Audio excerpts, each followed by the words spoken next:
Outbreak Today is presented by Cano Real Estate. Hire an agent, get a team. Learn more by visiting canorealestate.com. Hey everyone, I'm Chris Brown. Happy Thursday. Let's jump right into the news. Clark County saw 7 new confirmed cases of COVID-19 today and 1 additional death involving a man in his 80s, bringing the total number of confirmed cases to 321, with 17 deaths blamed on the outbreak. There are 18 people currently hospitalized with confirmed cases in Clark County, 4 in intensive care, but that is actually down from a high of 9 in ICU late last week. 10 of the 17 deaths have been in people over the age of 80. Well, the decline in new daily cases is largely being matched by an increase in the pressure on Washington Governor Jay Inslee to reopen the state's economy. On Sunday, thousands protested in Olympia, including Representative Vicki Kraft of Vancouver, who said she went to demonstrate how frustrated business owners are with the ongoing shutdown.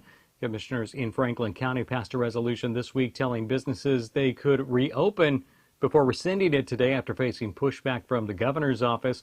Now, Clark County councilors also raised the issue at a Board of Public Health meeting this week, asking whether they could take steps to lift restrictions sooner than the state as a whole. For now, their legal counsel said the governor's stay-home order carries the weight of law. The governor has promised details on a plan to begin raising restrictions soon. That could allow hospitals to resume some elective procedures and resume some residential and commercial construction previously deemed non-essential.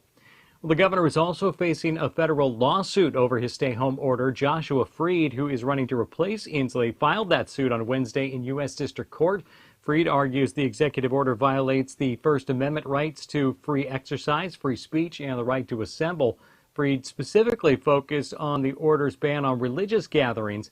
If a Washington citizen can visit a marijuana shop or grocery store to buy goods in a responsible and socially distanced manner, Freed argued in a news release, how are they not allowed to practice faith-based activities and have spiritual fellowship using the same precautions? Freed and his wife have hosted a weekly Bible study in their home for the past 2.5 years, and he argues those gatherings are now being prohibited by order of the governor. The former Bothell city councilor and mayor wants the court to overturn Inslee's order temporarily and issue a permanent ban on any orders prohibiting spiritual gatherings of any size.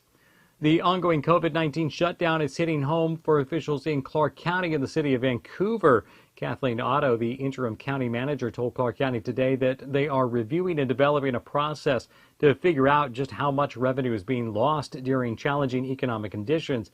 The county has implemented a hiring freeze, eliminated overtime, and cut the use of temporary employees. They're also looking into the potential of cutting some projects. Otto said they hope to have an initial response plan sometime in the next few weeks for the council to consider. Vancouver, meanwhile, faces potential cuts of between $30 and $60 million, according to city manager Eric Holmes. During a virtual city council meeting on Monday, Holmes said they are looking at 3 areas to begin spending reductions, starting with $17 million from their internal services funds. Holmes said they're also looking at reductions in direct spending, such as non-essential travel and capital repairs to city facilities. The rest would come from emergency funds, leaving the city with just 60 to 90 days of operating capital. Now, Holmes said he expects to have more detail in the next week or 2. Business owners and city governments are far from the only ones impacted by the ongoing coronavirus shutdowns. Even hospitals are facing budget cuts and potential bankruptcy. The governor's stay-home order included a ban on elective procedures and non-emergency surgeries in preparation for a surge of COVID-19 cases that in most areas never came.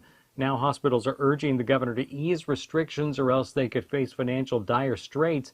Now, another $75 billion in federal funding was approved this week to help hospitals with COVID-19 response, but it's not just hospitals being impacted. American Medical Response has seen their number of transports locally fall by more than half, from 200 in a typical day to around 65.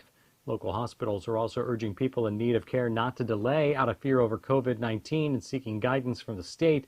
Some patients who've been in need of things like colonoscopies or mammograms have had them pushed back, raising worries that delayed detection could lead to more serious medical issues. Well, the Clark College Foundation is presently in crisis mode, but more importantly, they have the goal of providing for people in a very specific predicament. Students without a school. With the closures, Clark College moved to an online format several weeks ago and last week began receiving $5.2 million in federal stimulus money as part of the CARES Act, but only half of that goes to students and many are still in need of scholarships. While the online format allows for social distancing, reducing the transmission risk for COVID-19, it also leaves many students with no way to learn. So if a student is without a computer or internet access apart from campus, they won't be able to continue their coursework or access their classes. Clark College Foundation CEO Lisa Jaber is asking for continued donor support for their Greatest Needs Fund, and that provides flexible dollars for the college to use on students in need. You can find out more about how you can help at clarkcountytoday.com. Hey, how about something positive? Paul Valencia has the story of a Heritage High School student athlete who wants to help his community, so he's willing to come to your driveway and wash your car for free. Why? Well, because Cade Gardner is all about helping others. Good evening, Paul Valencia here. Standing outside Heritage High School, we are going to celebrate Heritage senior Cade Gardner. Hey, earlier this school year, I met Cade at the National Football Foundation's banquet. He was one of the 30 or so scholar athlete nominees. And after this banquet, he picked up a broom and refused to leave until the entire banquet room was clean. He helped everybody clean it up. Why? Because that's just the kind of guy he is. It's the same kind of guy who is now going to offer you a free car wash. I'll let Cade explain in more detail here in just a second, but the bottom line is he just wants to make people smile and he wants to do something for the community in these weird times that we're living in.